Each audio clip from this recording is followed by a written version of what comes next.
Hey guys, how's it going? Hope you're doing well. My name is Crown, and today I'm going to read you some very interesting stories that I hope that you're gonna love. And now, without further ado, let's go!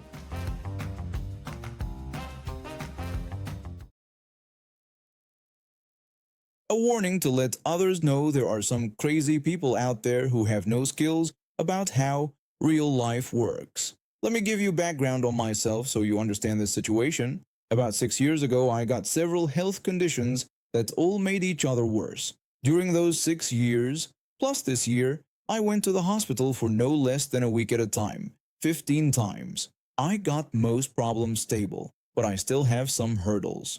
The biggest one is a heart condition where my pump capacity is at 35% and I need a pacemaker. I also have one leaking valve. Because of the low pump and all my hospital stays, I lost almost all strength in my legs.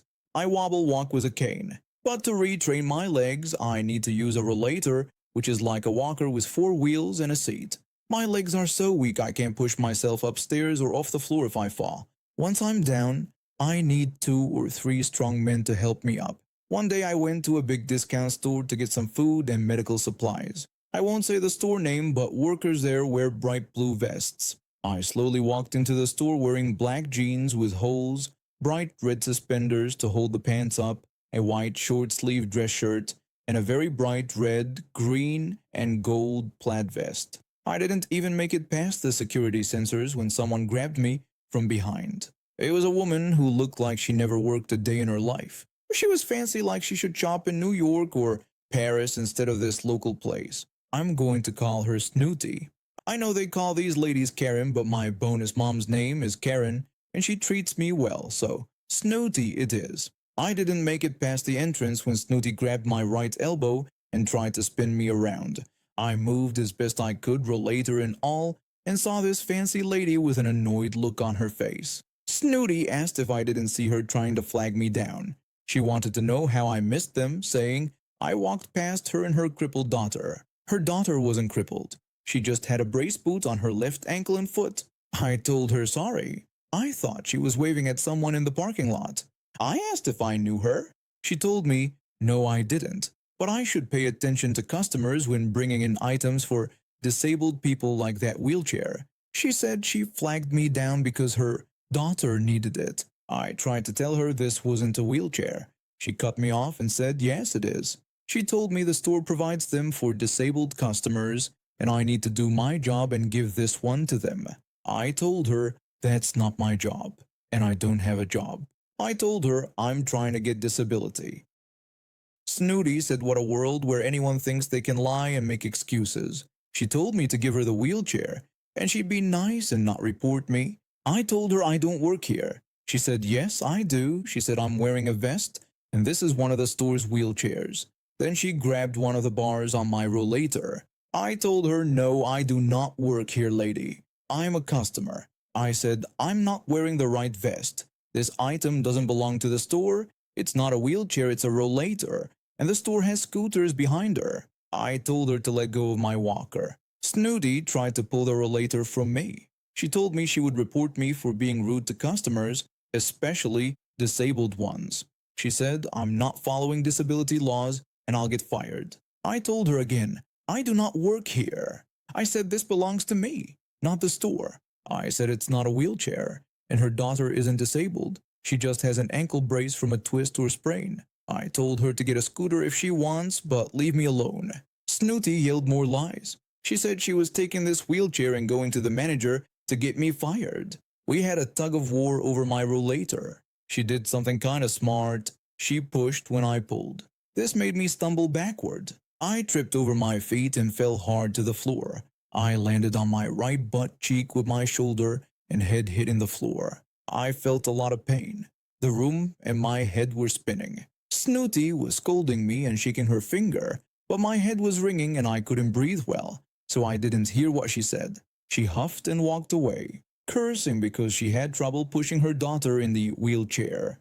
Note that rollators are made for walking facing the seat, so the handlebars face outward, not from behind. Several minutes passed. People tried to help me up. Finally, a man and his 2 sons, who all looked like football players, got me up and took me to a bench inside the entrance.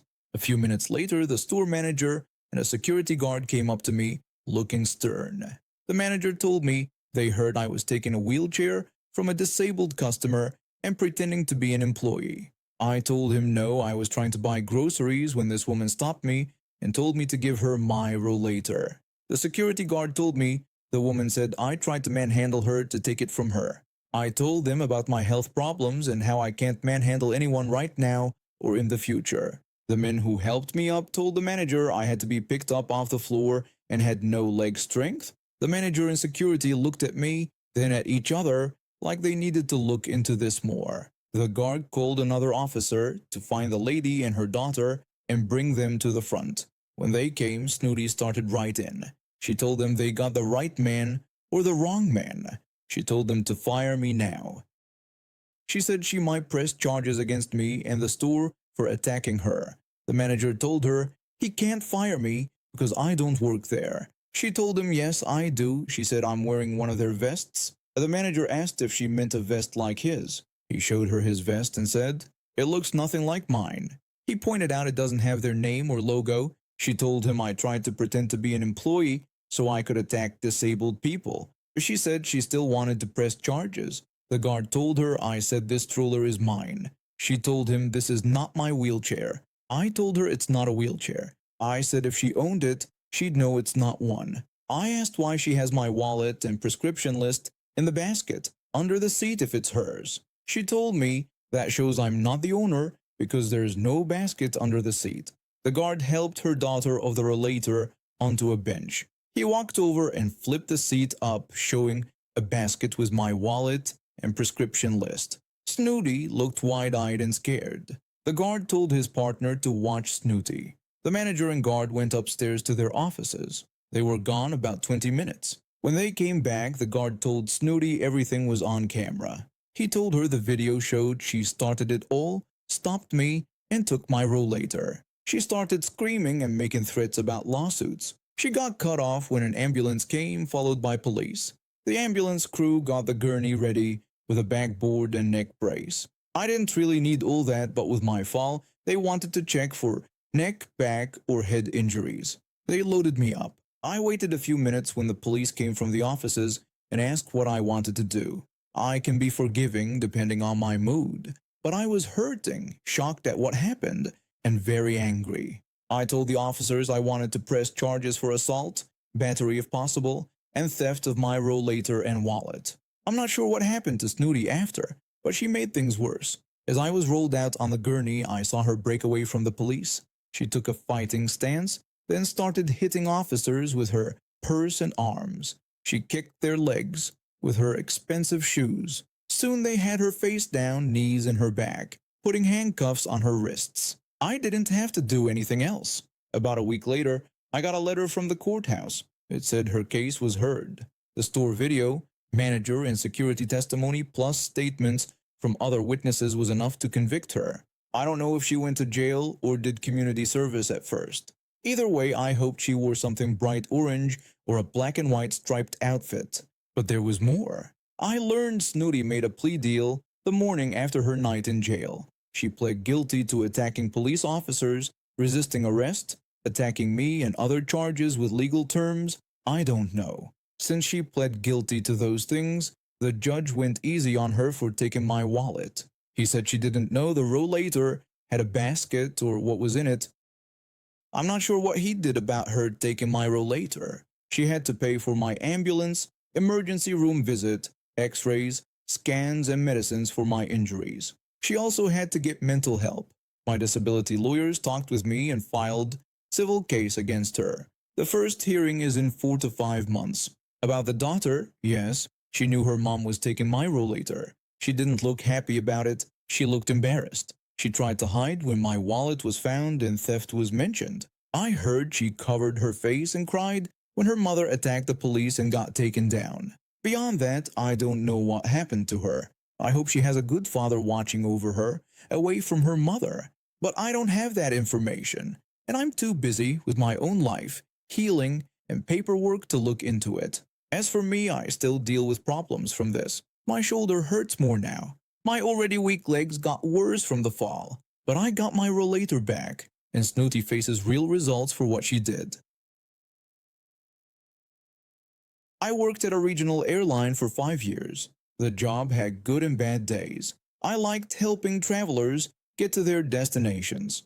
Our airline flew daily to the big city, offering 3 flights each day at 6 a.m., 11:30 a.m., and 4 p.m. We had 6 business class seats on our planes. Even though it was only a 2-hour flight, business class was fancy. Passengers got full bar service, hot meals, warm bread, and dessert with special coffee. Pretty nice for such a short trip. The business class experience cost customers $300 more than economy. Some people thought it was worth every penny. One bad part of my job was dealing with certain regular flyers. There was this businessman who flew with us often, at least twice a week. Everyone in town knew he made money from shady deals and property schemes. He had been investigated 3 times by local authorities, but somehow always avoided charges. When staff saw him coming to check in, we all looked at each other and got ready. This man always used the business class line even though he usually flew economy. He had no frequent flyer status despite flying over 50 times a year with us. But he was friends with our vice president, who I'll call Karen. They had gone to college together 20 years ago and stayed connected. He told us about this connection every single time. When he checked in, he would always greet us while mentioning his friendship with Vice President Karen, complete with a smug smile on his face. Then he would ask for free upgrades, extra bags, no change fees, or last-minute discounts. If we didn't give him what he wanted, he would immediately call Karen. Within minutes, our phone would ring and Karen would tell us to make an exception just this once. This happened every time. Karen never visited our regional office herself. She was based at headquarters in the big city. She managed 6 regional airports and had a reputation for playing favorites. Several employees had complained about her to HR over the years. Nothing ever came of those complaints. Our direct manager, a decent guy who had been with the airline for 15 years, would just shrug and tell us to follow orders. He couldn't stand up to Karen either. Last Tuesday was when I finally had enough. The businessman came to my counter wearing his expensive suit that couldn't hide his bad attitude. He was running late for the 11:30 a.m. flight. I had seen him just yesterday doing the same routine with my colleague. He demanded an upgrade to business class, claiming Karen had approved it. I explained to him that his discounted ticket wasn't eligible for upgrades, even with an upgrade coupon, which he didn't have. This particular discount ticket was 70% off the regular fare because of a promotion. Company policy clearly stated these tickets were not eligible for any type of upgrade. The businessman questioned if I knew who he was and told me he was going to call Karen. He took out his phone and called while standing in front of me. 2 minutes later, our desk phone rang. I answered the desk phone, identifying myself as check-in desk staff. It was VP Karen instructing me to upgrade the businessman to business class if there was room available and to override the policy. She emphasized that this was a special case and not to be mentioned to anyone else. I acknowledged her instructions and told her I would put him on the standby list for an upgrade if space permitted. I hung up and looked at the businessman. He already had that annoying I win look on his face. I told him that I had added him to the upgrade list and asked him to take his standby boarding card, explaining that he would be notified at the gate if an upgrade was available. He grabbed the card from my hand and walked away. But then I thought about what Karen had said, if there's room available. I had 5 empty business class seats. At that moment, I decided those seats wouldn't stay empty for long. I checked the system to see who else was on this flight. There were 42 passengers total, including the businessman. The next passenger in line was a really nice woman. She came up with a real smile, not fake politeness. She greeted me cheerfully and asked how I was doing. I replied that I was well and asked about her day. She enthusiastically told me she was finally going to see her family after more than a year apart, explaining that she was a teacher on her first real break in ages and was excited to meet her new nephew for the first time. She mentioned she had been saving for 6 months to afford this trip. She was so excited, and we talked while I did her check-in. I typed random things to look like I was checking something. I surprised her by saying she had been selected for a free upgrade to business class. She responded, telling me she had never flown business class before and thanking me profusely. The joy on her face made my day better. I told her it was a special promotion we were running for educators. That wasn't true, but it made her feel even more special. Over the next 20 minutes, I found reasons to upgrade for other passengers. A businessman from one of our top corporate accounts who always treated staff with respect.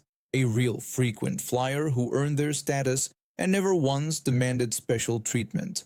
A young couple celebrating their first anniversary who had been saving for 3 months for this trip. An older man who was very polite about a gate change and was traveling to visit his sick brother. I made sure to tell each of them a different reason for their upgrade. For the corporate account man, I said it was a thank you for their company's loyalty. For the frequent flyer, I said it was recognition of their gold status. For the anniversary couple, I mentioned a special romantic getaway promotion. For the older gentleman, I said we had a courtesy upgrade program for seniors. None of these programs existed, but they all believed me and were delighted. By boarding time, all 6 business class seats were filled with thankful passengers. When the businessman came back to check on his upgrade, I put on my sorry face. This was 30 minutes before departure. I apologized to him and explained that business class was completely full, so we couldn't offer him an upgrade on this flight. He protested that it was impossible, saying he was there first and that Karen had promised him an upgrade. His face turned red as he gestured at the check-in area. I told him I understood his frustration but explained that Vice President Karen had specified if there's room, and there was no room since all business class seats had been assigned, offering him options to either fly economy or change to our next flight at 4 p.m. He declared this unacceptable and said he would call Karen again. I saw him punch her number into his phone with angry jabs. I told him that he could do that but warned that boarding had started and his economy seat would be given away if he wasn't on board, explaining it was company policy. We had a strict 15-minute cutoff policy before takeoff. He walked to the gate, angrily dialing his phone. I watched as he waited on hold, pacing back and forth. Karen must have been in a meeting because he couldn't reach her immediately. The final boarding call went out over the PA system. I don't know if he reached Karen, but he did board the flight in economy class. I could see him from my position walking reluctantly toward the gate. As a teacher I upgraded walked by to board with business class, she silently mouthed her thanks one more time. She had a skip in her step that wasn't there before. I watched the plane take off 15 minutes later, right on schedule. The next day I came in for my afternoon shift. I was a bit nervous about potential fallout from my actions. To my surprise, my manager called me into his office with a strange look on his face. He told me that VP Karen had called him that morning. I thought I was about to be fired or at least written up. Instead, he said Karen had received some unexpected positive feedback. 2 of the passengers I'd upgraded had written to corporate praising the airline's special upgrade programs. One was from the corporate account representative, whose company spent over $1 million annually with our airline.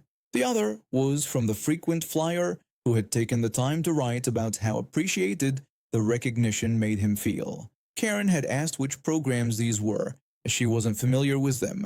My manager had played along, saying they were new regional initiatives. He told me Karen had actually praised our office for the positive customer feedback. The businessman had complained to her, but she couldn't do anything after the fact. What's more, headquarters was now considering implementing some of these programs I had made up. My manager knew exactly what I had done. He didn't say it directly, but he gave me a knowing look and a small smile. What was great is that nothing bad happened to me for what I did. Our managers usually trust us with upgrades since we don't do them often. I wasn't breaking rules.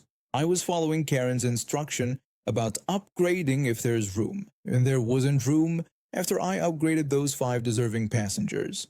The businessman continued to fly with us, but something had changed. He still asked for upgrades, but now he was noticeably more polite about it. Maybe word got back to him about the special programs. Maybe he realized that Karen couldn't always save him. 2 months later, Karen visited our regional office for the first time in 2 years. She asked to meet the staff who had implemented the special upgrade programs. My manager pointed to me, and to my surprise, Karen thanked me for the initiative. Apparently, customer satisfaction scores had improved by 15% since we started recognizing loyal customers. Little did she know that the real program was simply rewarding kindness over entitlement. Early in my customer service job, I learned a simple rule: be nice to us, and we'll do everything to help you. Be rude or entitled, and suddenly the rules become very strict. That businessman might have connections, but that day, being a decent human beat, having the VP on speed dial. Seeing his face when he had to walk past business class to his economy seat made my whole week better. And now we have reached the end of today's stories. Thank you for watching, and see you next time.